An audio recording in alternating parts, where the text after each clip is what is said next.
All right, y'all, let's get into more unholy and holy and tie some points together on Jesus, because he is the Son of God and the Son of Man. So as the Son of God, he does everything spiritually perfect, okay?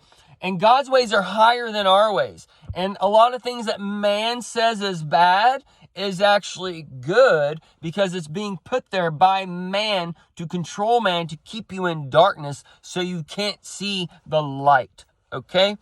So, this is how the Lord tests us through our life as we grow up and as we leave our parents' home. He tests us with these things of the world that go against maybe what you grew up thinking as a foundation of truth, okay? Such as with myself, I was scared to death of drugs. And then all of a sudden, at 21, 22, 23, drugs were put in front of me to try to test me and to learn and those types of things, okay?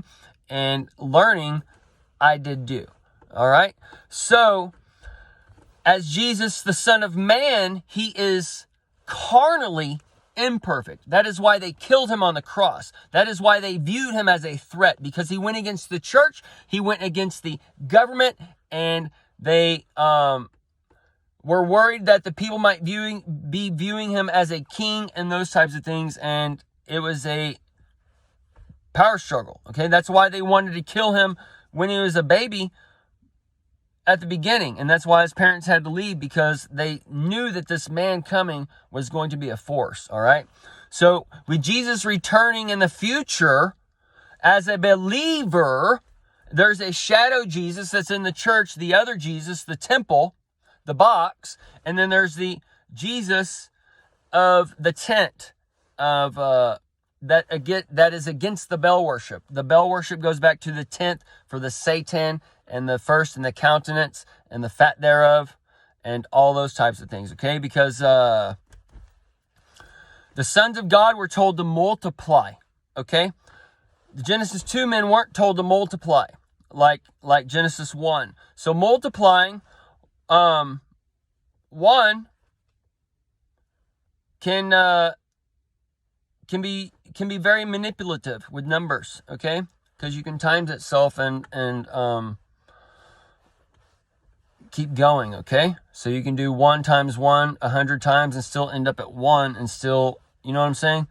So either way, it's showing us a construct of how man is going against Father, okay? Because as a 3-in-1, you have the granddad, the son, and then the grandson. And usually the son will have the grandson go and help the granddad or do whatever, okay? So as that, you may not always see fit that your son go and help or do whatever, okay? So that's where this stuff starts coming up, okay? And it gets all confusing, or they confuse us because they combine the God, and Lord all into one, when it's all individual entities that are separated. And this is where we need to go back and study, and everything is going to be redone, but we got to get Revelation and Genesis figured out first, because once the foundation is set and constructed, then we can start going through and redoing everything, okay? The reason why I've just been praying about Genesis and creation and Revelation and figuring out all this stuff for like 5-6 years or whatever. Like when a few years ago in the garden, like that's all I like thought about was just like how the creation stuff or whatever. It's just and for those of you who don't know, prayer is just your daily speak. This stuff where you go down to church or where you're like praying at dinner, dear God, be with us today and be with Nancy and help her and her knee problems and whatever else is going on. All that kind of prayer.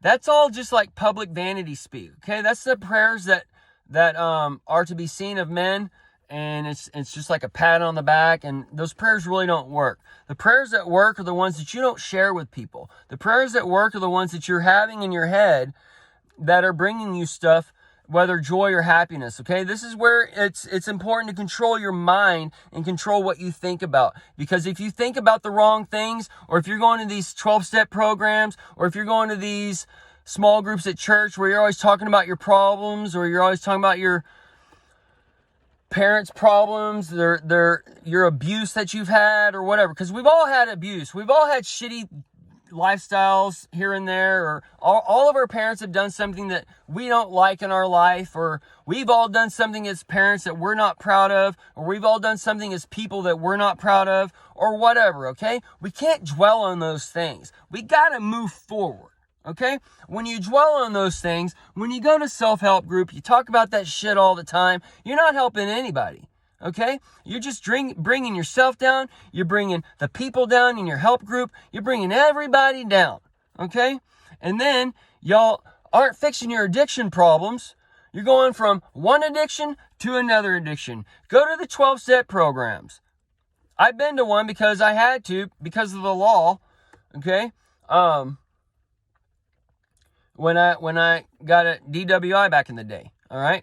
But that just was a learning lesson, because that told me that none of those people were sober at whatever. They're all like drinking their coffee and smoking their cigarettes all shaky and shit. Like, dude, like give me a break, dude. You haven't fixed nothing.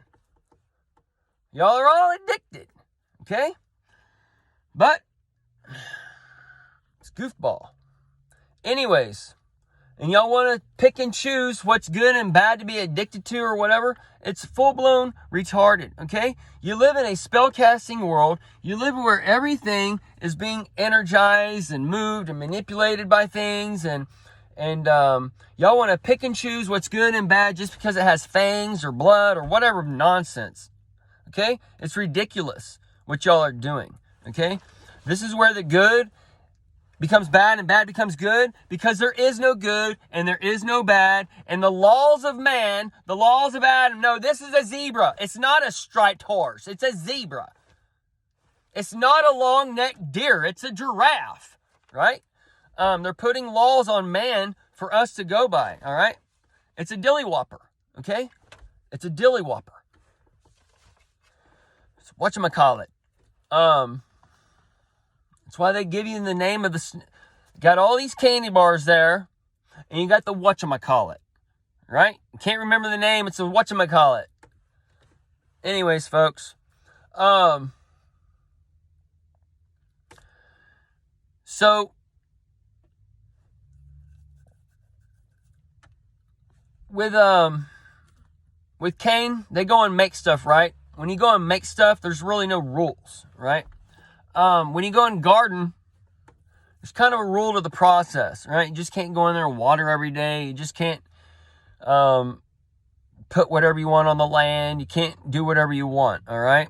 Now, in the Bible, we see these like sons of God, sons of man, and we see the people starting to worship the Lord and all those different things, okay? We see civilization kind of intermingling in and out of each other. So as one changes, one flips. And it goes like that all throughout. So, anyways, folks, we'll end it here. And this is kind of a part 2 to the other unholy and holy video. All right, folks?